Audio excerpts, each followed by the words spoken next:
AI ఆధారిత automation కారణంగా వచ్చే 5 ఏళ్లలో కోట్ల మంది ఉద్యోగాలు కోల్పోనున్నట్టు ఎడికో సంస్థ తాజాగా అంచనా వేసింది.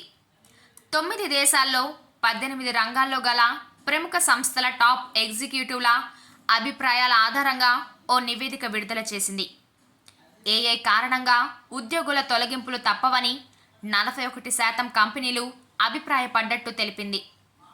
వాస్తవానికి దగ్గరగా ఉండే వీడియోలు, ఇమేజీలు, టెక్స్టులు సృష్టించడంలో జనరేటివ్ ఏఐ ఆధారిత టెక్నాలజీలు దూసుకెళ్తున్న విషయం తెలిసిందే. ఈ అసాధారణ టెక్నాలజీతో రోజువారీ రొడ్డకొట్టుడు పనులు సులభంగా, తక్కువ ఖర్చుతో పూర్తి చేయొచ్చన్న అంచనాలు ఉన్నాయి. దీంతో ప్రస్తుతం ఉన్న అనేక మంది ఉద్యోగులు సంస్థలకు నిరుపయోగంగా, భారంగా మారనున్నారని నిపుణులు హెచ్చరిస్తున్నారు. ఏఐ ప్రభావం అన్ని జాబ్స్ పైన ఉంటుంది. కొన్ని ఉద్యోగాలు కనుమరుగవుతాయి, కొత్త ఉద్యోగాలు వస్తాయి. 10 ఏళ్ల క్రితం డిజిటల్ టెక్నాలజీ గురించి ఇలాంటి భయాలే వ్యక్తమయ్యాయి.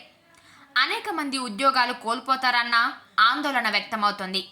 కానీ డిజిటల్ విప్లవంతో మరెన్నో జాబ్స్ వచ్చాయి. ఏఐ విషయంలో కూడా కనుమరుగయ్యే ఉద్యోగాలు, కొత్త వాటి మధ్య సమతౌల్యం ఉంటుంది అని ఎడికో సీఈఓ డేనియల్ మ్యాచ్యెల్ తెలిపారు. అయితే ఏఐతో జాబ్స్లో కోతలు తప్పవన్న ఆందోళనలు ఇటీవలి పరిణామాలతో మరింత ఎక్కువయ్యాయని నిపుణులు చెబుతున్నారు.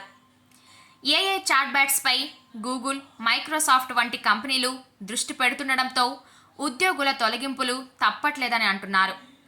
ఏఐ వినియోగం పెరిగాక ఉద్యోగాల్లో కోతలు తప్పట్లేదని అనేక సంస్థలు ఇప్పటికే అంగీకరించాయి. ఏఐ వినియోగం పెరిగే కొద్దీ ప్రపంచవ్యాప్తంగా 30 కోట్ల జాబ్స్ కనుమరుగు కావచ్చని ప్రముఖ ఇన్వెస్ట్మెంట్ సంస్థ గోల్డ్మన్ సాక్స్కు చెందిన నిపుణులు గతంలో అంచనా వేశారు. అయితే వచ్చే 5 ఏళ్లలోనే ఈ పరిస్థితి దాపురించవచ్చని ఎడికో సర్వే అంచనా వేస్తోంది.